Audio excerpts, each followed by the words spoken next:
Di Seruput Kopi kali ini saya bersama Bang Yosef Wenas. Selamat datang ke Cokro, Bang.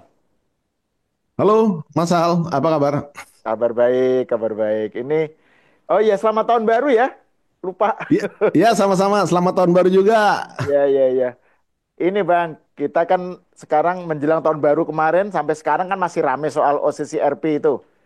Nah, Pak OCC RP dan berita bahwa dikesankan atau dinarasikan OCC RP menganugerahkan Jokowi sebagai finalis presiden terkorup sedunia gitu loh. Pemenangnya memang Bashar Assad tapi dia masuk finalis gitu.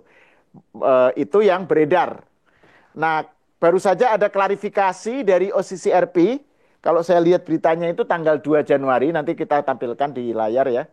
Yang mencoba untuk menepis dan menangkis sejumlah salah paham atau kekeliruan ya tentang kaitannya dengan OCCRP itu.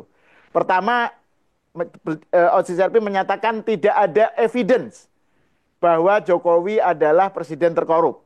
Jadi itu jelas menyatakan itu. Terkemudian bahwa OCCRP memang membuka pada ke readers, publik, jurnalis, aktivis untuk menyampaikan nominasinya kepada OCCRP yang sudah jadi ada beberapa nama itu, tapi tetap keputusan akhirnya adalah OCCRP dan pemenangnya malah tidak ada dalam nominasi itu gitu.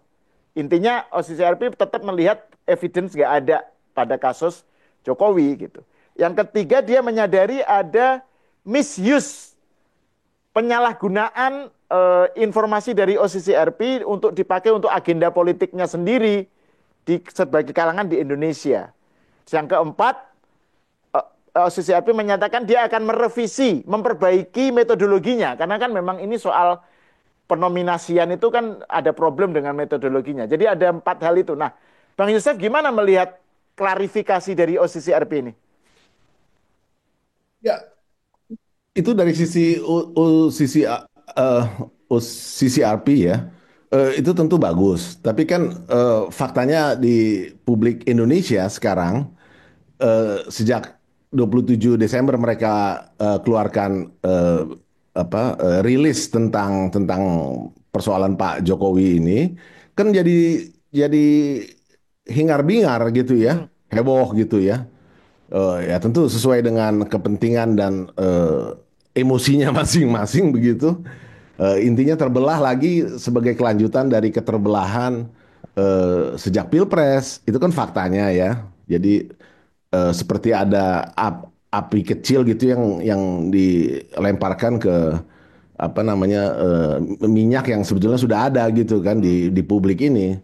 Nah, tapi yang menggembirakan bagi saya sebetulnya sebelum rilis koreksi atau klarifikasi OCCRP ini, eh, publik Indonesia itu netizen terutama cerdas sekarang. Ini menggembirakan buat saya. Mereka melakukan investigasi tersendiri, terutama saya lihat saya punya kesan kuat sekali di sosial media saya, di mana itu adalah forum diskusi tentang hal-hal yang hot topics gitu politik di Indonesia. Mereka inisiatif dan apa yang mereka temukan itu menarik. Jadi ada perlawanan terhadap wacana post-truth. Ini kan hmm, kemudian dijadikan post-truth gitu kan. ya, Seolah-olah benar yang ada di OCCR versi sebelum sebelum klarifikasi tanggal 2 kemarin. Itu kan oleh media tertentu itu kan dijadikan post-truth, kebenaran yang direkayasa sebetulnya dan dijadikan dasar untuk menyerang gitu kan hmm, Pak Jokowi dalam hal ini. Tapi sebaliknya netizen yang tadi saya sampaikan di sosial media itu melakukan perlawanan dengan mencari the truth-nya.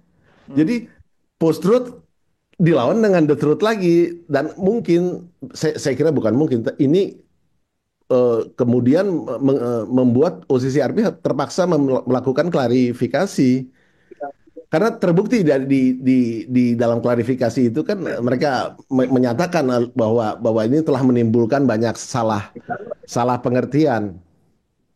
Jadi ini kalimatnya, we'd like to clarify our selection process and address some misconceptions. Itu dalam klarifikasinya itu kan.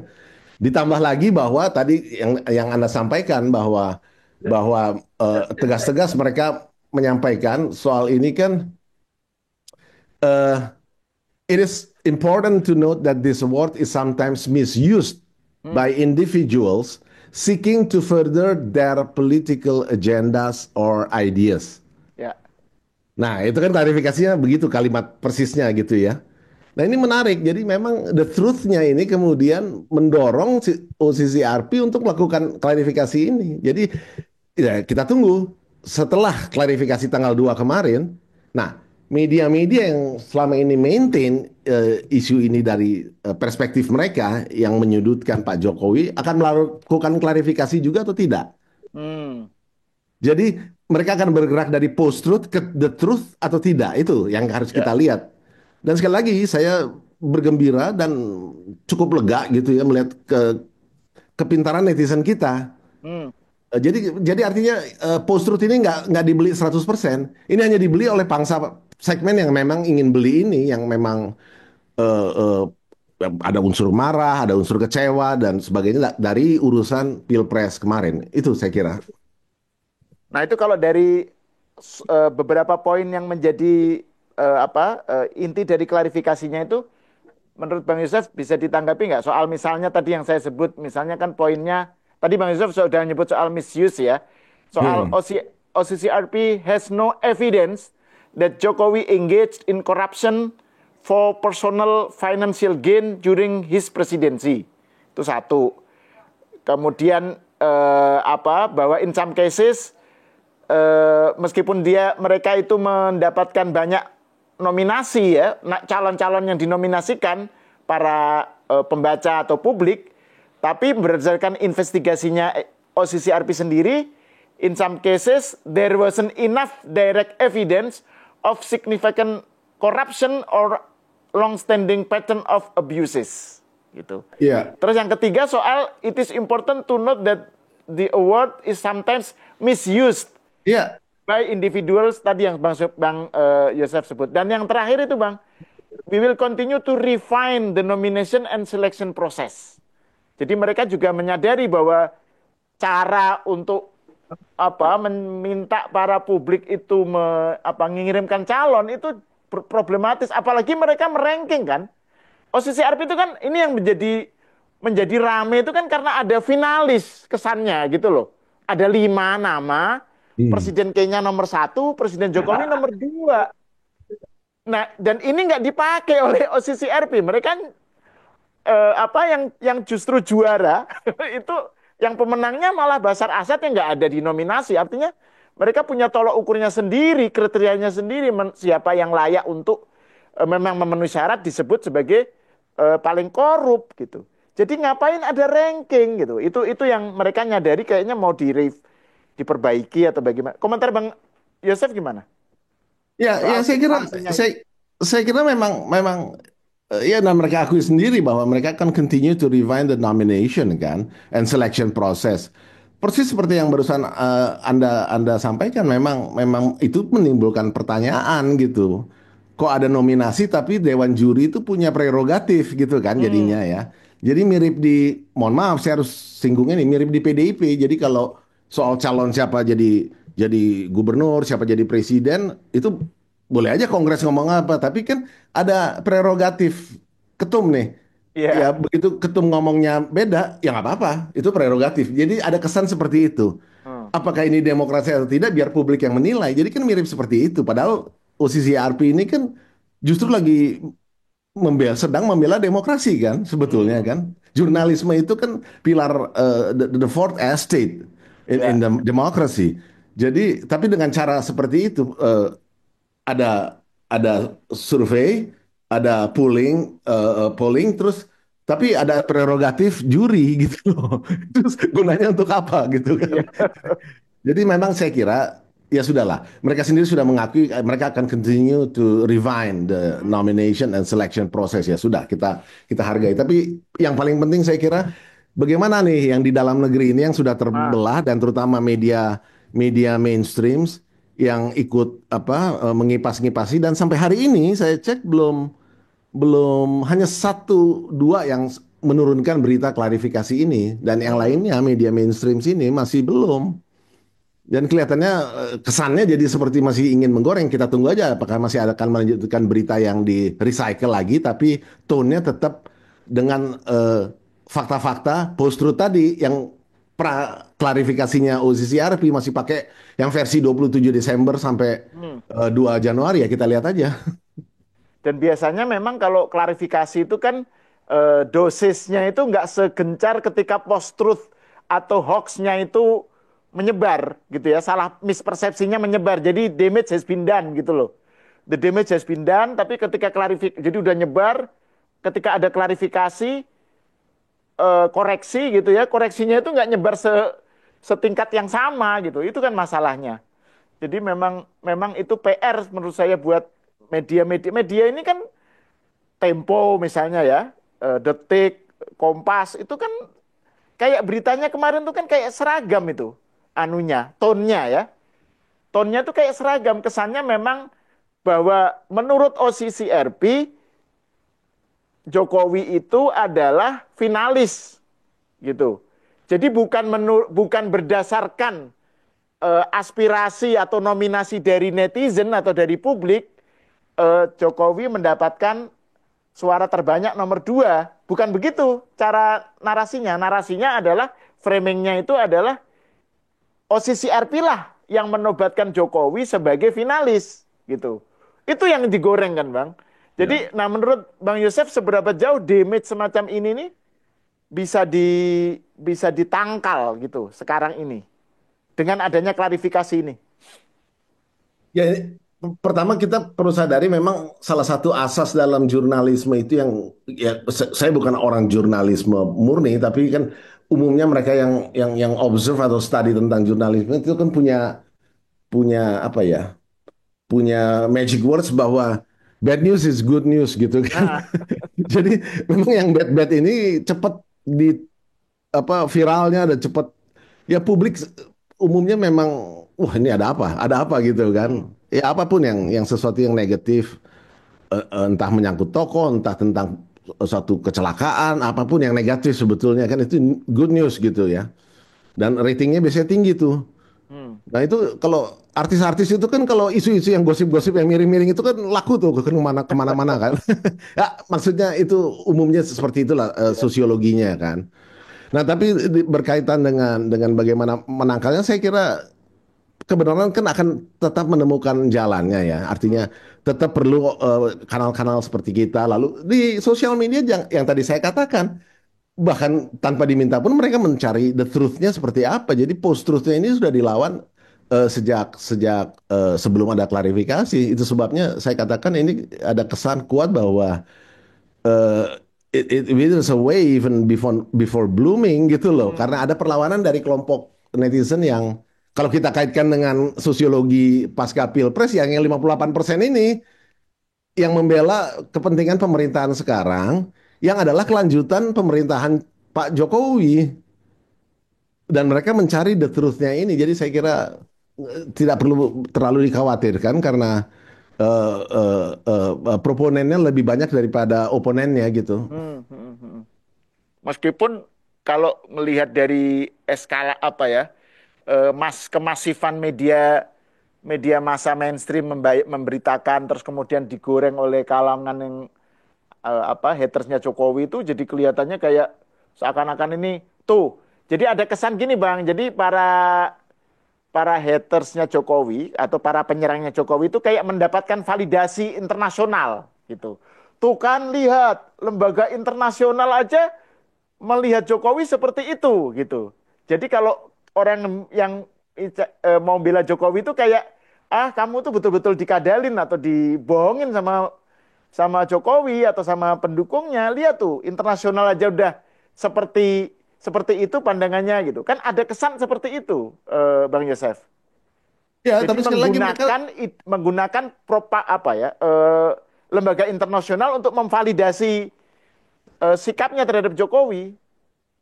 Ya, tapi sekali lagi kan di tingkat jadi sekarang kan media mainstream dan sosial media itu kan two sides of the same coin ya. Media mainstream juga pakai sosial media sebagai sumber berita, Hmm, sekaligus juga memakai sosial media sebagai perluasan dari berita mereka kan. hmm, Jadi dua arah gitu loh. Ya, jadi nggak bisa dilepaskan dari sosial media. Artinya yang saya mau katakan, gaung suatu berita itu memang bisa dilihat dari gaungnya di sosial media.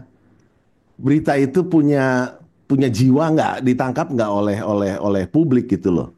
Jadi, nah, sementara kita tahu di publik, netizen dalam hal ini kan hmm. kan sudah terbelah, dan di mana mayoritasnya sebetulnya kan mencari the truth-nya dan sudah menemukan the truth-nya, apalagi ada klarifikasi ini. Jadi hanya soal waktu aja bahwa isu ini juga akan loyo dengan sendirinya, karena gimana juga tidak sesuai dengan the truth-nya.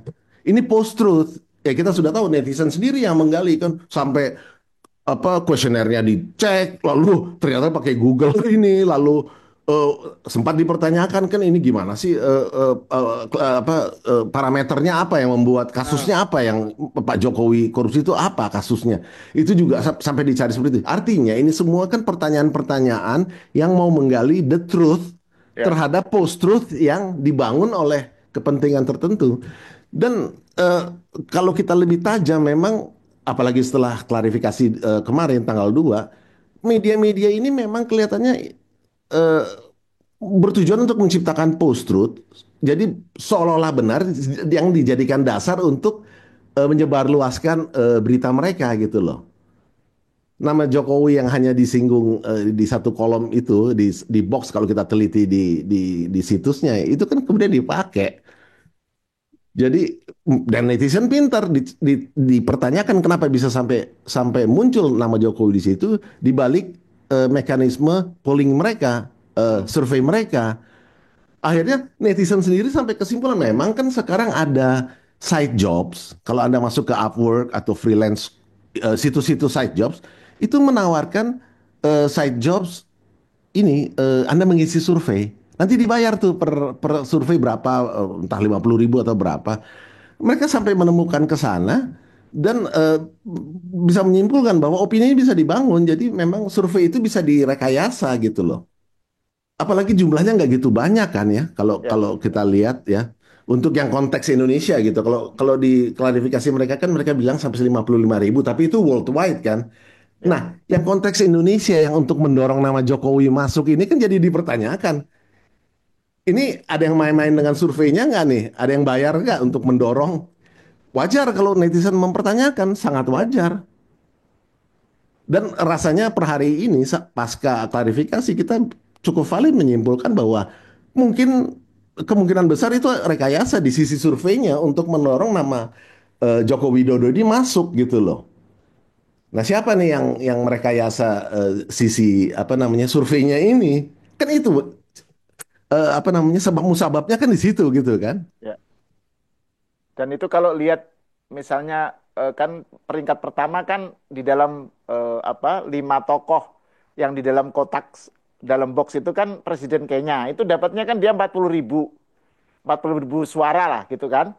Jokowi yang nomor 2 kan nggak disebut jumlahnya gitu kan. Pasti di bawah 40.000. Jadi artinya untuk mendapatkan suara 4 sekian puluh ribu supaya Jokowi masuk itu kan mungkin ada orkestrasi atau tadi yang Bang Yosef bilang cara-cara tertentu agar supaya ada mobilisasi lah ya supaya Ya, orang menominasikan Jokowi gitu.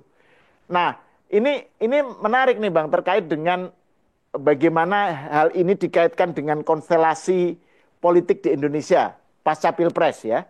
Ini kan ada sejumlah kalangan yang memang sebagai oposannya Jokowi lah, yang konsisten menyerang gitu ya. Katakan aja PDIP sayap, sayap Hasto, Deddy Sitorus CS lah gitu ya.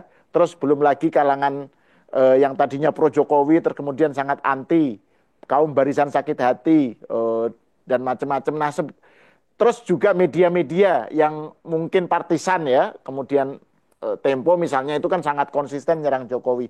Nah, eh, bagaimana Bang Yosef melihat bagaimana kiprah mereka dalam konteks ini ya? Seberapa jauh mereka kan sekarang ini lagi memblow up nih berita tentang apa tentang Jokowi dan OCCRP. Kemudian ada klarifikasi. Nah, menurut Bang Joseph gimana nih? Kelompok ini kaitannya dengan soal soal ini, soal OCCRP ini. Ya, sampai tahap ini diskusi kita sudah sepakat ya bahwa ini kelihatannya memang sepenuhnya permainan dalam negeri ya. Hmm, Rekayasa opini ini mendorong yang memanfaatkan seperti yang dikatakan tadi, sometimes misused by individuals gitu ya, ya. memanfaatkan metodologi survei mereka untuk mendorong nama Jokowi masuk ke OCCRP. Tapi sepenuhnya ini permainan dalam negeri gitu loh. Ya, Anda tadi sudah jelaskan beberapa media mainstream termasuk Tempo yang tone-nya seperti itu selama ini. Hmm, Nah, pertanyaannya sekarang kan kalau ini dalam negeri, lalu apa konteksnya gitu loh. hmm, Saya pribadi melihat bahwa ini ada kaitan dengan sprindik eh, Hasto Kristianto. hmm, Begini, Pak Hasto ini kan sejauh ini selama ini kan menjadi seolah-olah simbol satu-satunya sosok yang menyuarakan suara oposisi kan. ya. Kan nggak ada yang segaungnya kemana-mana kan. Jadi kalau kita cek sosial media ngomongnya Hasto aja. Antara yang memuji yang nggak banyak dan yang banyak yang maki-maki dan apa mengkritik gitu. Tapi intinya ini menjadi sosok yang bisa disimbolisasikan sebagai apa namanya figur sentral oposisi gitu. Nah, tapi sekarang sudah disprindik nih. Sudah mau diselesaikan gitu loh. Nah, oposisi kan kehilangan figurnya nih. Artinya gendangnya sudah dalam permainan fakta-fakta hukum. Hmm, Bukan lagi wacana-wacana politik nih. Sejak sprindik itu kan nanti tentang Hasto adalah proses penyidikan dan kalau lanjut ke pengadilan kan, ini kan bicara fakta hukum gitu loh. Nah, jadi saya kira kelompok mereka yang berada di sisi oposisi ini melihat ini gitu loh. Siklusnya Hasto sebagai central figure ini mau berakhir dan kaitannya saya kira kalau kita hubungkan dengan beberapa figur lainnya ya mereka berusaha menahan ini agar proses sprindiknya ini masih bisa direm begitulah. hmm, Sebagaimana mereka dulu sukses merem proses di DPR waktu sempat heboh yang Indonesia darurat biru. Itu kan akhirnya pemerintah merem kan. Di DPR itu kan udah udah tinggal satu malam besok mau mau paripurna kan mau ketok ketok palu hmm, revisinya yang soal pilkada. ya. Tapi kan di jalanan kita lihat orang udah di media sosial udah begitu panas dan orang siap turun ke jalan. Jadi kelihatannya pemerintah lihat rem. Nah, kelihatannya mereka berharap ini soal figur sentral oposisi yang namanya Hasto Kristianto ini supaya direm juga. Tapi ya kita lihat pasca kemarin klarifikasinya OCRP ya ini kita masih mau lihat media mainstreamnya ini dalam kaitannya dengan diskusi kita sebelum ini nih. Ya. Seberapa jauh nih media mainstream mau memainkan ini untuk tetap mendorong agar ini jadi beralih dari dunia maya ke jalanan gitu loh intinya. Kan tahapannya begitu kan. Jadi di dunia maya dulu opini, kemudian turun ke jalanan. Harapannya kan seperti itu. Jadi saya kira itu kaitannya. Hmm, Ini kan ingin menciptakan gerakan sebetulnya. hmm. Kaum oposisi ingin menciptakan gerakan real, konkret, bukan hanya di dunia maya, tapi ya seperti darurat biru kemarin lah yang hampir berhasil, tapi kan direm pemerintah kan. Nah mereka berharap kali ini direm juga, kelihatannya itu. Dan itu menurut Bang Yosef itu apa layu sebelum berkembang ya gerakannya itu, upaya Apa itu. boleh itu sebabnya saya katakan itu sehingga kelihatannya menurut saya ya itu sih sudah layu sebelum berkembang. Jadinya tidak akan seperti darurat biru yang hampir pindah ke jalanan kan. Yang ini saya belum lihat indikatornya nih. Hmm, hmm, Karena hmm. the truth-nya udah keluar duluan. Kalau darurat biru kan memang memang dua dua opini ini sama kuatnya gitu. Ya. Apalagi pada saat itu masih proses pemilu kan. Jadi ada kesan ini didadak-dadak itu benar juga. Jadi makanya sisi pemerintah bijaksana untuk merem itu. Kalau yang ini kan enggak, ini purely apa namanya berdiri diametral antara post-truth dan the truth gitu loh. Ya the truth pasti menang. Jalanan nggak akan, jalanan ini yang bikin rame kan yang ikut-ikutan yang nggak ngerti apa-apa tapi mungkin ikut terkompor sedikit lalu bergerak ya. Yang ini nggak akan yang swingnya Hmm. ini nggak akan ikut gitu loh. Nah, paling hanya laku di para para leadersnya aja dan mereka saya kira berhitung ya. Ya. Nah itu Bang, kalau tadi soal post-truth itu ya, kenapa eh, narasi yang berkembang itu sedemikian masif menyerang Jokowi itu ya, itu kemudian langsung mendapatkan apa ya dentumannya gitu. Terus tanpa ada upaya misalnya dari media atau dari kalangan cendekiawan intelektual ya untuk melakukan recheck gitu loh terhadap sumber kebenaran aslinya gitu. Misalnya tadi itu soal kan narasinya itu adalah OCCRP menobatkan Jokowi sebagai finalis pemimpin sosok terkorup sedunia. Kan narasinya begitu. Itu kan sebenarnya dengan mudah dicek lah di websitenya apa bahwa ternyata yang menang Bashar Assad yang tidak masuk dalam yang seperti kita sebutkan tidak masuk dalam 5 daftar final yang nama-nama itu malah di luar. Terus yang kedua ternyata ini 5 nama itu adalah hasil eh, apa OCCRP menampung masukan penominasian dari luar dari netizen dan seterusnya. Artinya bukan OCCRP sendiri yang memutuskan. Nah, ini kan hal-hal semacam ini kan sudah jelas sebelum klarifikasi. Nah, sekarang sudah ada klarifikasi makin jelas gitu. Cuma pertanyaannya kenapa media begitu seragam, terus belum lagi intelektual ya, sejumlah intelektual, para tokoh itu konsisten melakukan pokoknya ini karena nyerang Jokowi jadi kemudian ditegesin terus gitu. Nah, apa bagaimana bacaan Bang Yosef melihat hal itu? Yang nggak terlalu sulit sebetulnya kan eh, masyarakat terbelah ini karena elit-elit intelektualnya juga membelah kan. Hmm, Mereka juga punya motivasi tersendiri, banyak reasons ya, ada yang sakit hati, ada yang memang secara konseptual meyakini apa yang mereka yakini sebagai buruk gitu ya. Macam-macam ya. hmm, Eh, Dirty votes itu memangnya yang bikin orang-orang non intelektual itu kan orang intelektual iya, kan. Ya kan, itu kan doktor-doktor juga iya, iya, S3. Lalu kalau kita lihat kanal-kanal juga kan terbelah. Ya kita nggak usah sebut nama lah. Ada kanal-kanal yang memang memfasilitasi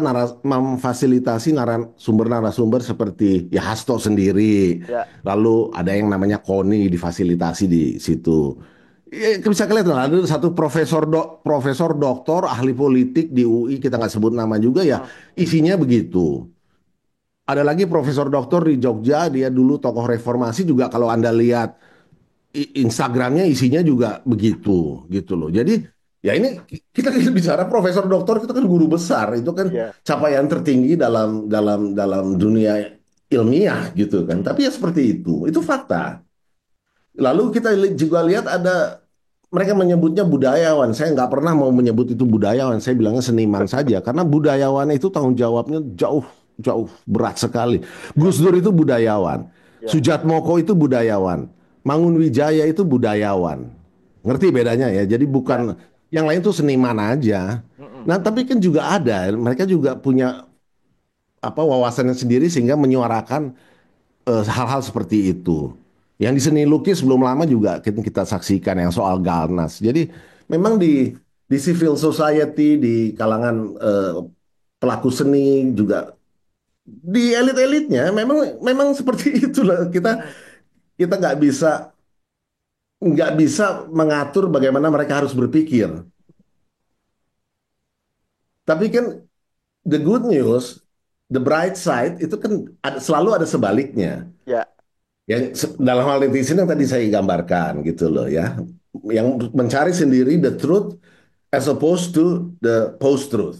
hmm, Nah sama yang kanal-kanal seperti Cokro, Unpacking dan lain-lainnya juga kan juga melakukan proses mencari the truth-nya tadi. Jadi saya kira ini dialektika dalam dalam publik kita yang di satu sisi mengkhawatirkan, tapi di sisi lain ya nggak perlu dikhawatirkan juga ya biar proses berjalan di demokrasi kan.